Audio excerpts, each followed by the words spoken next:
Madame, Monsieur, bonsoir. Merci de suivre les programmes de Canal Vim Kwega CVK. Vous êtes à l'émission Lisons ensemble. Et ce soir, nous avons le réel plaisir de recevoir sur ce plateau un écrivain talentueux, Thierry Tapsoba, avec nous. Bonsoir, Monsieur Tapsoba. Oui, bonsoir monsieur, comment est-ce que vous allez? Bien, merci de répondre présent à notre invitation. Merci. Alors, ce soir, nous parlons de votre ouvrage intitulé L'échange d'une vie contre la fortune. Un titre déjà qui nous interpelle, qui fait penser à beaucoup de fléaux comme la corruption, la vie facile et tout ce qui va avec. Alors, pourquoi avoir décidé d'écrire sur un tel sujet? Bon, je peux dire que l'initiative de ce livre, c'est depuis la classe de 5e. Ok. Et j'étais déjà entouré par beaucoup de mes camarades qui, déjà par des idées, chacun se battait, il veut vraiment. Déjà à l'école, au lycée, chacun veut vraiment obtenir des ressources. Donc c'est par là j'ai eu l'idée d'écrire un livre comme ça. Mais c'est dans l'objectif, dans la vision de conscientiser mes camarades, la jeunesse et même ceux qui sont encore plus grands que moi. Voilà, c'est dans le cadre de les sensibiliser. C'est pourquoi j'ai intitulé l'échange d'une vie contre la fortune. D'accord. Alors, deux amis hein, sont cités dans cet ouvrage, à savoir Koudougou et Kambi. Voilà, qui vont emprunter deux chemins différents. Hein. Oui, Parlez-nous de leur histoire. voilà. En fait, l'histoire de ce livre, ces deux amis, Koudougou et Kambi, ces deux amis-là, ils ont hérité en fait d'une amitié de leurs parents. Ok. Voilà, c'est-à-dire que Leurs vous parents. savez que dans l'ancien temps, si ton père et mon père sont amis, bon, c'est-à-dire que nous sommes comme des frères et sœurs, comme des frères.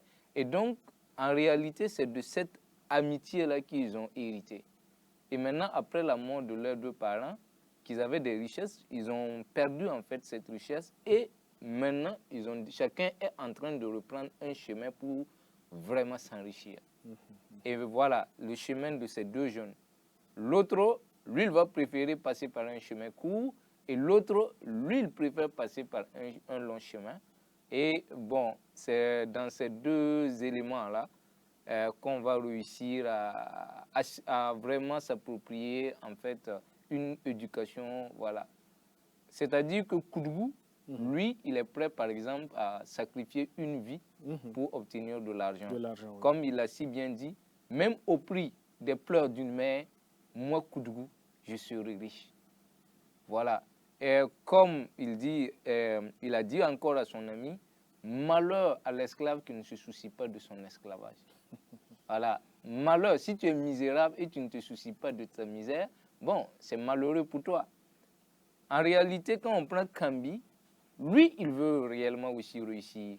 Mais lui, il va passer par les valeurs sociales. C'est-à-dire que quand vous prenez nos parents, ils nous ont toujours éduqué la vérité, la sincérité, l'honnêteté et vraiment le courage, quelles que soient les difficultés. Voilà, on t'a toujours donné une valeur sociale que tu dois suivre. Voilà, donc c'est ce chemin-là que Kambi va prendre. Voilà, en traversant la souffrance, il rencontre une femme qui vient l'accompagner. Bon, jusqu'à ce qu'il va mettre en valeur la culture de coton, en tout cas de son village. Et il sera vraiment un grand producteur. Ça, c'est l'exemple de De Kambi Kambi. voilà, que nous D'accord. avons dans ce livre. Et c'est ce qu'on demande aujourd'hui à notre jeunesse. Quand vous prenez Koudougou, lui, il va arriver jusqu'à corrompre. Quand vous prenez aujourd'hui la corruption, bon, on dira que c'est les autres. Mais nous sommes la corruption. Il y a quelqu'un qu'on corrompt et il y a quelqu'un qui corrompt. Le corrupteur, le Voilà, corrompu, le corrupteur. voilà, D'accord. justement. Donc, en fait, à cette partie aussi, ça nous interpelle, nous tous. Que ce soit ceux des forces vives de notre nation, que ce soit nous-mêmes, citoyens, en tout cas, ça nous interpelle tous quand même d'être responsables. D'accord. Voilà. Et qu'est-ce qui a permis cette corruption entre l'adjudant-chef et puis l'autre personnage? Voilà. dans votre ouvrage. C'est pour dire que, bon, il a tué un enfant albinos Ouais. pour pouvoir devenir voilà, riche. devenir riche. Ouais. Parce qu'il fallait extraire de cet enfant, voilà, il fallait sectionner voilà, certaines parties du corps de l'albinos et le transporter chez le féticheur. Et quand il l'a fait, déjà que, bon, il avait même verbalement, il parlait dans la zone, déjà, il était soupçonné. Et il y a eu des traces aussi voilà, qu'on a utilisées pour aller le récupérer. Maintenant, quand on l'a arrêté, bon, il est passé par des voies pour corrompre, en tout cas, l'adjudant-chef. Et bon, voilà, à la fin, maintenant, même la personne qui l'a corrompu, vraiment, va payer aussi le prix. Voilà. D'accord. Alors, dans cet ouvrage, hein, vous faites ressortir certaines pratiques qui ne sont pas bonnes, on peut le dire. Hein. Oui. Alors, est-ce que vous pouvez revenir sur ces pratiques-là? Est-ce que c'est seulement dans l'ouvrage ou bien dans notre société actuelle, ce sont des pratiques qui existent? En fait, quand on veut parler de ces pratiques, c'est des pratiques qui existent. La magie noire a toujours existé, pas maintenant. Même dans le temps, la magie noire a toujours existé. Voilà. Et la magie noire, vous savez que c'est pas sans retour. Voilà, comme on le dit, qui pratique la magie noire doit attendre encore les inconvénients, les retombées. C'est-à-dire qu'il y a un vieux qui disait une fois, quand tu tends le doigt comme ça, il faut regarder, il y a 3 qui te revient.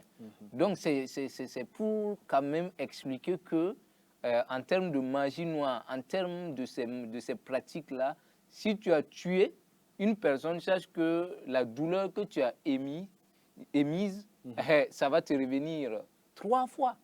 Voilà, donc même dans notre société aujourd'hui, pour atteindre en tout cas certains niveaux, certains rangs sociaux, vous allez voir des gens s'adonner à certaines pratiques. Et c'est pas bien. Voilà, c'est pas bien. D'accord. Voilà, nous ne pouvons pas dire qu'on va extraire nos valeurs traditionnelles parce que nous savons que nous avons aussi des valeurs qui nous interpellent aussi à certaines pratiques, mais ce n'est pas des pratiques comme ça. D'accord. Voilà. D'accord. Mm-hmm. Alors, Koudougou et Kambi, on pourrait dire que l'un emprunte les escaliers, l'autre décide de prendre l'ascenseur. Ouais. Voilà. Toujours est-il que Kambi, il va connaître des difficultés, oui, mais c'est celui qui va s'en sortir. C'est celui qui va s'en sortir. Voilà. Puisque l'autre va trépasser. Voilà, l'autre, quand on prend le cas, lui ne pourra pas respecter le pacte. Le pacte, oui. Voilà. Puisqu'il aurait une valise contenant un serpent qui vomit de l'argent. Voilà. L'argent facile, nous sommes tentés de dire. Voilà, donc lui, il ne pourra pas quand même respecter le contrat. Et donc après, vous allez voir qu'il va piquer une maladie, une plaie qui devient nauséabond. Et à partir de là, il va voir que sa femme va disparaître, le laisser et fuir même avec la mallette de serpent. Et cette femme qui aussi croit avoir aussi récupéré l'argent facile va aller avec un amas et ils vont croire qu'ils ont une vie. Mais à la fin, vous allez voir que le serpent aussi va mordre la main et voilà. Après, la femme même, elle va piquer une folie. Donc, vous voyez à quel niveau c'est très dangereux de vouloir emprunter les raccourcis. Voilà. Donc, lui, il va vraiment aller... Il va le regretter. Et même, il va chercher à revoir Kambi et à vraiment exprimer ce regret-là. Voilà. Donc, c'est pour dire que nous, les jeunes, nous devons faire beaucoup attention. D'accord.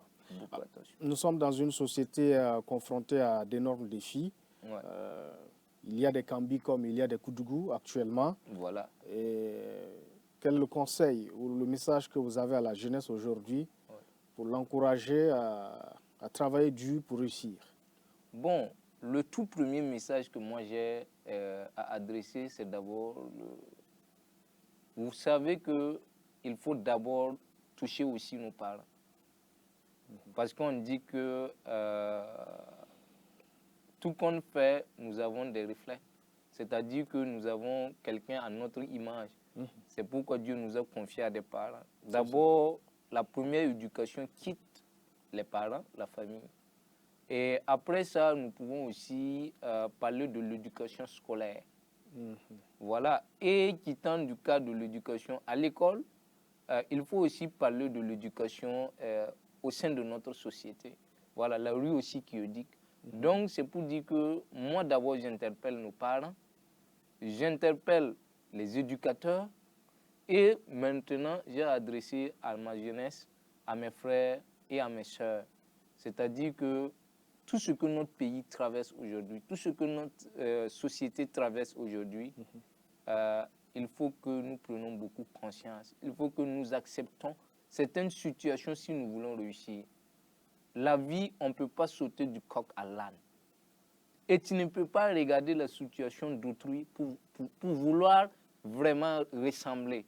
Voilà. Comparaison n'est pas raison. Comparaison n'est pas raison. C'est-à-dire que chacun a un chemin, chacun a une mission. Donc, vous n'avez pas les mêmes chances dans la vie. Donc, chacun doit essayer de s'adapter et de se battre pour pouvoir surmonter les obstacles qu'il aura en face de lui. Mais ne pas chercher à faire pleurer les autres pour rire, parce que tu vas aussi pleurer après. Voilà, c'est le cas aujourd'hui. Nous souhaitons que le pays retrouve la paix. Voilà, parce que tout ça, ça fait partie de ce que nous traversons aujourd'hui. La facilité, voilà, la corruption, le gain facile. Voilà, le gain facile. Parce que si tu mets peut-être de l'argent, aujourd'hui, tout le monde a légalisé la fausseté dans notre société. Voilà, c'est-à-dire que, bon, quand même ce qui est faux, les gens avalisent que c'est vrai. Donc, il faut arriver à retravailler cette mentalité pour que notre jeunesse puisse reprendre son chemin qu'on avait avant, ce que nous, nos grands-parents avaient enseigné avant de disparaître, et que nous, nos parents, nous ont éduqués et qui n'ont pas aussi, parce qu'il y a beaucoup de raisons. Aujourd'hui, nous sommes face à une société où l'éducation familiale n'est plus solide.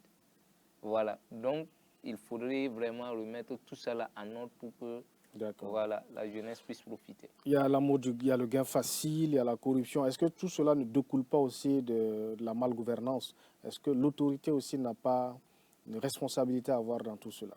Oui, parce que quand je vous parle de l'éducation c'est qui? L'éducation, c'est le gouvernement. L'éducation scolaire, ça, c'est le gouvernement. Parce que c'est le gouvernement qui met en place une politique éducative qui, nous tous, nous avons été formés à partir de là. Voilà. Et ça veut dire que si j'interpelle sur ce point-là, il faudrait que notre système éducatif même, en réalité, nous intégrons certaines valeurs dedans. Moi, je pense que quand on prend, par exemple, le cas de l'éducation civique et morale, moi, par exemple, je suis de l'éducation civique et morale où on a 15 minutes, voilà, 15 minutes pour l'enseigner. Autant, vous savez que l'éducation civique et morale, c'est en fait tout ce qu'on... Et on a par exemple 30 minutes pour grammaire, 30 minutes pour conjugaison, 30 minutes pour vocabulaire, tout en sachant que l'éducation civique et morale que nous enseignons là, c'est ça qui couvre en fait tous ces éléments-là. Si tu sais parler français, si tu sais... si tu maîtrises les règles d'orthographe, de grammaire, tu maîtrises les sciences, tout ça, et tu n'as pas de valeur sociale. Où se trouve vraiment le sens de ce savoir-là? Et c'est tout ce que nous avons comme problème aujourd'hui. Il y a la cellule familiale qui rentre en ligne de compte, il y a la société elle-même, il y a le gouvernement qui rentre en ligne de compte. Alors, il y a aussi que l'amour de l'argent facile et le terrorisme. Est-ce que vous faites un lien avec ce qui nous trouble ces temps-ci? Est-ce que c'est ce qui pousse souvent d'autres à s'enrôler? Vous partagez cette idée? Bon, moi je pense que je partage cette idée. Voilà. Parce que la recherche du gain facile, prenons aujourd'hui, quand nous avons parlé le problème de l'éducation, si nous prenons par exemple le cas de l'éducation, qui est une valeur fondamentale de tous les êtres humains, c'est-à-dire que nos parents n'ont plus le temps d'éduquer les enfants. Soyons réalistes. Et les enfants n'ont plus besoin des parents. Qu'est-ce qui explique cela? Bon, en fait, quand vous prenez, par exemple, il y a euh, ce qui explique, par exemple, ces causes-là. D'abord, nous pouvons dire aussi que ça dérive de, de la richesse aussi du pain quotidien. Parce que nous sommes face à une société où vraiment il faut se battre aussi pour pouvoir aussi gérer la famille. Voilà. Quand vous prenez les jeunes, aujourd'hui, nous les jeunes, on n'est plus prêts à aller s'asseoir auprès d'un vieux pour demander des conseils. Et ça, c'est décevant. Aujourd'hui, quand on quitte la maison, on préfère aller s'asseoir sur un kiosque, voilà, et puis prendre le thé, ou bien peut-être dans un kigé pour boire le thé, le Nescafé, ou bien du chicha, comme les jeunes le font. Bon, tout ça, c'est grave. Il faut un retour aux Il sources. faut un retour aux sources. Avant, quand vous prenez, par exemple, au temps de nos grands-parents, je n'ai pas connu ça. Mais moi, par exemple, je sais que mon père, il était si bien occupé. Mais il y a des périodes, quand il a le temps, il nous racontait des histoires, il nous racontait des contes. Et je sais que quand on prend, par exemple, nous avons lu les livres d'histoire où on dit que sous l'arbre, à part l'arbre, on racontait des histoires. Même les Blancs aujourd'hui qui ont toute une valeur, aujourd'hui, les parents lisent des histoires pour faire endormir les enfants. Ils passent le temps à lire pour faire endormir les enfants. Mais chez nous, on n'a plus ces repères-là. C'est la télévision, c'est le téléphone. Voilà, et même nos télévisions ne sont pas cadrées. Voilà, c'est-à-dire que les programmes de télévision, voilà, c'est-à-dire tout ça, c'est des cadres où l'enfant déjà au bas âge est manipulé. Et l'enfant qui est manipulé, après même le parent n'arrive même plus à avoir du contrôle sur lui. Bon, à la limite, il n'a qu'une valeur, mais ce ne sont pas des valeurs qui le rend responsable dans cette société-là. C'est pourquoi je vous dis qu'on a légalisé la fausseté. Aujourd'hui, si quelqu'un vous confie peut-être 6 millions et vous détournez 3 millions, il y a des gens qui vont vous dire, mais attendez, on ne peut pas confier 6 millions à quelqu'un. C'est même normal ce qu'il a fait. Oui, parce qu'il y a des gens qui vont toujours supporter ces choses-là. Et où se trouve la valeur de notre société? Si aujourd'hui, on ne peut plus faire confiance à quelqu'un, si nous, les jeunes, aujourd'hui, on ne peut plus nous faire confiance, même certaines de nos valeurs, les gens ne sont pas prêts à les confier à leurs enfants. Où se trouve vraiment la raison de vivre si on ne peut pas faire confiance à autrui? Si autrui n'est pas prêt à avoir pitié d'autrui pour pouvoir résoudre certains problèmes. Bon, on est désolé, mais il faudrait que vraiment nous soyons tous conscientisés. L'argent, oui, c'est le nerf de la guerre, mais rien aussi ne sert. D'accord. Voilà. L'échange d'une vie contre la fortune. Alors, pour résumer en un seul mot, quelle est la morale qu'on doit retenir de cet ouvrage? Bon, ce que nous pouvons retenir de ce livre-là, c'est que nous tous, nous devons enseigner à notre jeunesse qu'on ne peut réussir que par, en fait, des étapes. La réussite, c'est des étapes. Okay. Et les étapes de la réussite, on ne peut pas faire des omelettes sans casser les œufs. Voilà, on ne peut pas réussir sans faire couler la sueur. Voilà. Et toute réussite, il n'y a pas d'héros sans histoire. C'est tout ce que je veux résumer à la fin de cette histoire. Il n'y a pas d'héros sans histoire. Et donc, si vous vivez, il faut travailler à faire ce qui est bien, à s'enrichir sur le bon chemin, parce que tout compte fait, vous allez avoir le résultat à la fin de votre vie. Alors, vous êtes à votre quatrième ouvrage comme ça. Je crois qu'il est disponible dans les écoles, les librairies, c'est ça? Librairies, voilà. Les enseignants peuvent l'utiliser.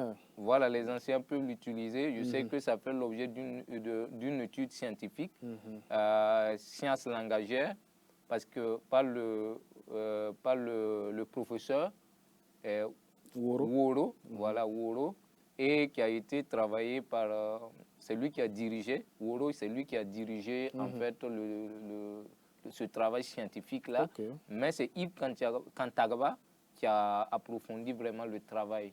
Voilà, c'est-à-dire que c'est à travers les contours langagiers que j'ai utilisés pour écrire le livre, C'est ça qui a beaucoup intéressé et qui a fait l'objet de cette étude scientifique. D'accord. Voilà, à travers, je sais qu'en France, beaucoup de gens l'en ont acheté.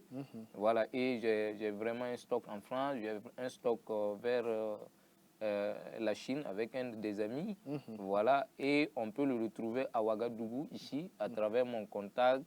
On a des dépôts aussi dans les librairies. D'accord. Voilà. Il est sorti depuis quand, cet ouvrage? Ça, c'est un livre qui est publié depuis 2013. Ah, 2013, wow. Voilà. Il y a longtemps quand même. Voilà, il y a très longtemps. D'accord, d'accord. Voilà. Et c'est le seul ouvrage, vous avez d'autres œuvres? Bon, moi, je tire presque une dizaine maintenant. Ah, d'accord. Voilà, j'ai des livres comme ça, j'ai des livres contes, poésie, nouvelles et aussi des livres pédagogiques. Voilà, des annales du CP1, du CE1, du CM2. Voilà. Les gens aussi peuvent vraiment en profiter. D'accord. Voilà. Alors, ce sont les dernières minutes de cette émission face à la caméra. Si vous avez un mot, un appel, c'est le moment de parler aux téléspectateurs. Voilà. Il y a des jeunes, il y a des anciens qui nous écoutent actuellement. D'accord. Le message que j'ai à adresser à nos parents, c'est de recadrer vraiment l'éducation de nos enfants. Nous en avons besoin. À notre gouvernement, moi j'interpelle surtout, en tout cas le ministère de l'Éducation nationale, il faut vraiment... Nous avons des vrais objectifs quand on regarde tout ce qui a été énuméré sur le plan de notre éducation. Mais vraiment sur la pratique, voilà, il faut vraiment retravailler pour que nous, les jeunes, nous puissions profiter d'une éducation vraiment...